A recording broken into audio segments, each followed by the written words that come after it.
ಇವತ್ತು ನಾನು ಅಯ್ಯಂಗಾರ್ ಬೇಕರಿ ಸ್ಟೈಲ್ನಲ್ಲಿ ಖಾರ ಬನ್ ಮಾಡ್ತಾಯಿದ್ದೀನಿ. ಇದು ಸ್ವೀಟ್ ಆಗಿರುತ್ತೆ, ಸ್ಪೈಸಿ ಆಗಿರುತ್ತೆ. ಅದಕ್ಕೆ ನನಗೆ ಇದನ್ನು ಕಾಫಿ ಮತ್ತು ಟೀ ಜೊತೆ ತಿನ್ನೋದಕ್ಕೆ ಸಖತ್ ಇಷ್ಟ ಆಗುತ್ತೆ. ಇದನ್ನು ಈಸಿಯಾಗಿ ಹೋಗಿ ಬೇಕ್ರಿನಲ್ಲಿ ತೊಗೊಬೋದು, ಆದರೆ ಮನೇಲಿ ಮಾಡ್ಕೊಂಡು ತಿನ್ನೋದ್ರಲ್ಲೇ ಮಜಾ ಇರೋದು. ಜೊತೆಗೆ ನಾವು ಇಲ್ಲಿ ಮೆಲ್ಬರ್ನಲ್ಲಿ ಇರೋದ್ರಿಂದ ನಮಗೆ ಬೇಕಾದ್ರೂ ಇದು ಬೇಕ್ರಿನಲ್ಲಿ ಸಿಗೋದಿಲ್ಲ. ಓಕೆ, ಇದಕ್ಕೆ ಬೇಕಾಗಿರೋ ಇಂಗ್ರೀಡಿಯೆಂಟ್ಸ್ ಎಲ್ಲಾದರೂ ನಾನು ವೀಡಿಯೋ ಡಿಸ್ಕ್ರಿಪ್ಷನಲ್ಲಿ ಹಾಕಿರ್ತೀನಿ. ಸೊ ನೀವು ಮಾಡಬೇಕಾದ್ರೆ ಅಲ್ಲಿ ಚೆಕ್ ಮಾಡ್ಬೋದು. ಆಮೇಲೆ ಸಬ್ಸ್ಕ್ರೈಬ್ ಮಾಡ್ಕೊಳ್ಳಿ ನನ್ನ ಚಾನಲ್ಗೆ, ಈ ಥರ ವೀಡಿಯೋಸ್ ನಿಮ್ಗೆ ಇಷ್ಟ ಆದರೆ. ಓಕೆ, ಇವಾಗ ಶುರು ಮಾಡೋಣ. ಮೊದಲಿದ್ದಕ್ಕೆ ಒಂದು ಪ್ಯಾನ್ ತೊಗೊಂಡು ಅದಕ್ಕೊಂದು ಸ್ವಲ್ಪ ಎಣ್ಣೆ ಹಾಕ್ಕೊತಾಯಿನಿ. ಇದೊಂದು ಸ್ವಲ್ಪ ಬಿಸಿ ಆದಮೇಲೆ ಇದಕ್ಕೆ ಒಂದು ಅರ್ಧ ಟೀ ಸ್ಪೂನಷ್ಟು ಜೀರಿಗೆ ಹಾಕ್ಕೊತಾಯಿನಿ. ಇದನ್ನು ಲೈಟಾಗಿ ಜಜ್ಕೊಂಡಿದ್ದೀನಿ. ಇದಕ್ಕೆ ಒಂದು ಅರ್ಧ ಈರುಳ್ಳಿನ ಹಾಕ್ಕೊತಾಯಿನಿ, ಸಣ್ಣದಾಗಿ ಹೆಚ್ಕೊಂಡಿದ್ದೀನಿ ಈರುಳ್ಳಿನ. ಆಮೇಲೆ ಒಂದು 15-20 ಕರಿಬೇವಿನ ಸೊಪ್ಪು, ಇದನ್ನು ಅಷ್ಟೇ ಸಣ್ಣದಾಗಿ ಹೆಚ್ಕೊಂಡಿದ್ದೀನಿ. ಆಮೇಲೆ ಒಂದು 4-5 ಹಸಿಮೆಣಸಿನ್ಕಾಯಿ, ಇದೊಂದು ಸ್ವಲ್ಪ ಖಾರವಾಗಿರಬೇಕು, ಅವಾಗಲೇ ಚೆನ್ನಾಗಿರೋದು. ಹಾಕ್ಕೊಂಡು ಈರುಳ್ಳಿ ಚೆನ್ನಾಗಿ ಕೆಂಪಾಗೋವರೆಗೂ ಇದನ್ನು ಬಾಡಿಸ್ಕೊಳ್ಳೋಣ. ಅದರಲ್ಲಿರೋ ಮಾಯಿಶ್ಚರೆಲ್ಲ ಹೋಗಬೇಕು, ಇಲ್ಲಾಂದರೆ ನಾವು ಹಿಟ್ಟು ಕಲಿಸಿದ್ಮೇಲೆ ಅದರಲ್ಲಿರೋ ನೀರೆಲ್ಲ ಬಿಟ್ಕೊಂಡು ಹೋಗುತ್ತೆ.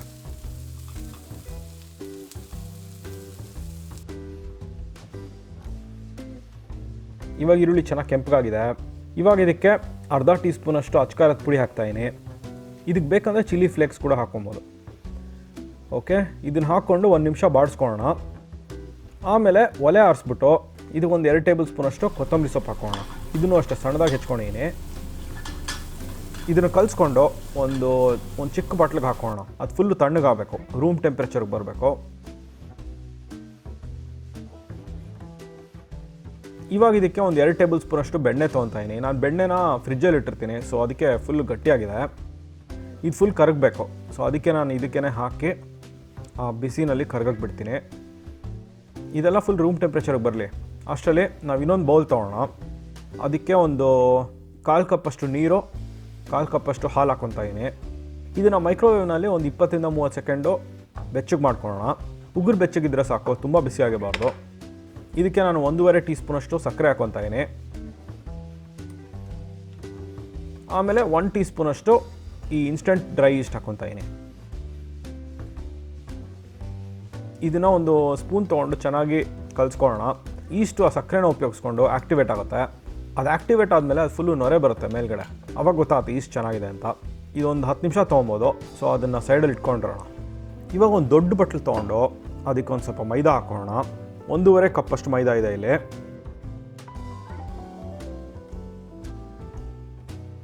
ಆಮೇಲೆ ಇದಕ್ಕೆ 1 ಟೀ ಸ್ಪೂನಷ್ಟು ಉಪ್ಪು ಹಾಕೋಣ. ಇದನ್ನು ಚೆನ್ನಾಗಿ ಕಲಿಸ್ಕೊಂಡು ಇದಕ್ಕೆ ಈಸ್ಟ್ ಹಾಕೋಣ. ಇದು ಫುಲ್ಲು ನೊರೆ ಚೆನ್ನಾಗಿ ಬಂದಿದೆ. ಇವಾಗ ಅದನ್ನು ಹಾಕ್ಕೊಂಡು ಇದನ್ನು ಸ್ವಲ್ಪ ಕಲಿಸ್ಕೊಳ್ಳೋಣ, ಅದೆಲ್ಲ ಒಟ್ಟಿಗೆ ಬರಲಿ. ಆ್ಯಕ್ಚುಲಿ ಇದನ್ನು ಕಟ್ಟೆ ಮೇಲೆ ಕಲಿಸ್ಕೊಳ್ಳೋದು ಸಖತ್ ಈಸಿ. ಆಮೇಲೆ ನೀಡ್ ಮಾಡಬೇಕಾದ್ರೂ ಅಷ್ಟೇ, ಕಟ್ಟೆ ಮೇಲೆ ಮಾಡೋದು ಸಖತ್ ಈಸಿ. ಇದಕ್ಕೆ ಸ್ವಲ್ಪನೇ ನೀರು ಹಾಕ್ಕೊಂಡು ಇದನ್ನು ನೀಡ್ ಮಾಡ್ಕೊಬೇಕು. ಡೋ ಫುಲ್ಲು ಸಾಫ್ಟಾಗಿರಬೇಕು. ಸೊ ನೀರು ಎಷ್ಟು ಬೇಕೋ ಅಷ್ಟು ಹಾಕ್ಕೊಬೋದು. ಸ್ವಲ್ಪನೇ ಹಾಕ್ಕೊಂಡು ನೀಡ್ ಮಾಡ್ಕೊಬೇಕು. ನಾನು ಸಾಮಾನ್ಯವಾಗಿ ಏನು ಮಾಡ್ತೀನಿ ಅಂದರೆ ಒಂದು 10 ನಿಮಿಷ ಟೈಮರ್ ಇಟ್ಕೊಂಡು ಆಮೇಲೆ ಇದನ್ನು ನೀಡ್ ಮಾಡ್ಕೊತೀನಿ. ನಾನು ಮಾಡೋ ಸ್ಪೀಡ್ಗೆ 10 ನಿಮಿಷದಲ್ಲಿ ಕರೆಕ್ಟಾಗಿ ಆಗುತ್ತೆ. ನೀಡ್ ಮಾಡೋದಕ್ಕೆ ಎಷ್ಟೊಂದು ಥರ ಇದೆ. ನಾನು ಈ ಥರ ಮಾಡ್ತೀನಿ, ಸ್ಟ್ರೆಚ್ ಮಾಡಿ, ಫೋಲ್ಡ್ ಮಾಡಿ, ರೊಟೇಟ್ ಮಾಡಿ, ಹಾಗೆ ರಿಪೀಟ್ ಮಾಡೋದು.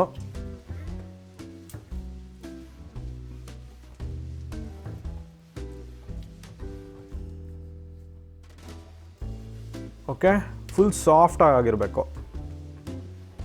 ಡೋ ಕರೆಕ್ಟಾಗಿ ಆಗಿದೆ ಅಂತ ಹೆಂಗೆ ಗೊತ್ತಾಗುತ್ತೆ ಅಂದರೆ ಈ ಥರ ಒಂದು ವಿಂಡೋ ಪೇನ್ ಟೆಸ್ಟ್ ಮಾಡಬೇಕು.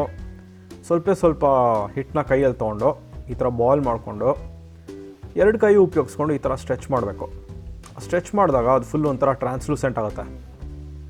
ಟ್ರಾನ್ಸ್ಲೂಸೆಂಟ್ ಒಂಥರ ವಿಂಡೋ ಥರ ಆಗುತ್ತೆ. ಆವಾಗ ಆಗಿದೆ ಅಂತ ಗೊತ್ತಾಗುತ್ತೆ. ಓಕೆ, ಇವಾಗ ಮೋಸ್ಟ್ ಮೆಸ್ಸಿ ಪಾರ್ಟು, ಈ ಈರುಳ್ಳಿ ಮಿಕ್ಸ್ನ ಹಾಕ್ಕೊಂಡು ಇದಕ್ಕೆ ಕಲಿಸ್ಕೊಬೇಕು. ಇದು ಫುಲ್ ಮೆಸ್ಸಿ ಆಗಿರುತ್ತೆ, ಬಟ್ ಒಂಥರ ಮಜಾ ಇರುತ್ತೆ ಮಾಡೋದಕ್ಕೆ.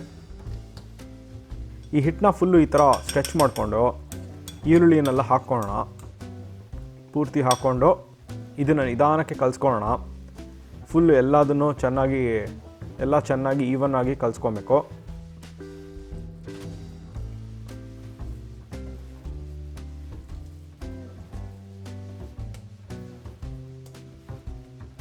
ಇವಾಗ ಫುಲ್ ಎಲ್ಲ ಚೆನ್ನಾಗಿ ಮಿಕ್ಸ್ ಆಗಿದೆ. ಇದನ್ನು ಫುಲ್ ಬಾಲ್ ಥರ ಮಾಡಿಕೊಂಡು ಇದ್ರ ಮೇಲೆ ಒಂದು ಬೌಲು ಇಲ್ಲಾಂದರೆ ಒಂದು ಕ್ಲಿಂಗ್ ರ್ಯಾಪ್ ಥರ ಏನಾರು ಹಾಕಿ ಬಿಟ್ಟಿರಬೇಕು. ಒಂದು 2 ಅವರ್ಸ್ ಬಿಟ್ಟಿದ್ರೆ ಸಾಕು. ಈ ಡೋ ಸೈಜ್ ಅಟ್ಲೀಸ್ಟ್ ಡಬಲ್ ಆಗಬೇಕು. ಇವಾಗ ಇದು ಬ್ಯೂಟಿಫುಲ್ ಆಗಿದೆ, ಒಂದು 2 ಅವರ್ಸ್ ಆಗಿದೆ. ಇವಾಗ ಕೈಗೆ ಒಂದು ಸ್ವಲ್ಪ ಹಿಟ್ಟು ಹಾಕ್ಕೊಂಡು ಇದನ್ನು ನಾಕ್ ಮಾಡ್ಕೊಳ್ಳೋಣ.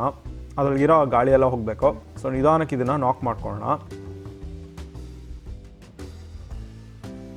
ಆಮೇಲೆ ಇದನ್ನು ಒಂದು ಸ್ವಲ್ಪ ಫ್ಲ್ಯಾಟಾಗಿ ಮಾಡಿಕೊಂಡು ಇದನ್ನು ನಾನು 4 ಭಾಗ ಮಾಡ್ಕೊತಾ ಇದ್ದೀನಿ.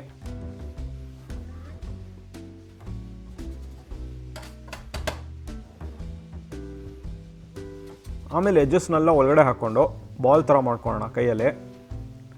ಓಕೆ,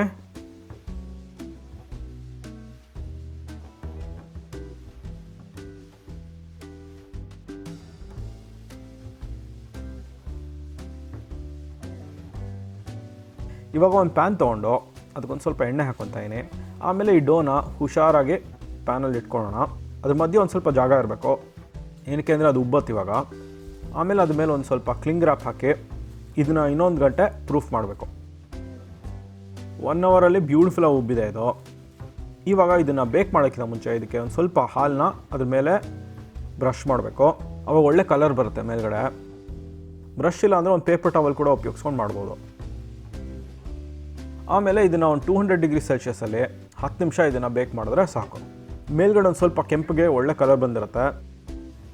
ಅದಾದಮೇಲೆ ಅದನ್ನು ತೆಗೆದು ಒಂದು ಕೂಲಿಂಗ್ ರ್ಯಾಕ್ ಮೇಲೆ ಹಾಕೋಣ. ಆಮೇಲೆ ಸ್ವಲ್ಪ ಬೆಣ್ಣೆನ ಸವರ್ಬೇಕು ಅದ್ರ ಮೇಲೆ, ಆವಾಗ ಅದು ಮೇಲ್ಗಡೆ ಸಾಫ್ಟ್ ಆಗುತ್ತೆ. ಇದು ಕೂಲಿಂಗ್ ರ್ಯಾಕ್ ಮೇಲೆ ಫುಲ್ಲು ತಣ್ಣಗಾಗಲಿ.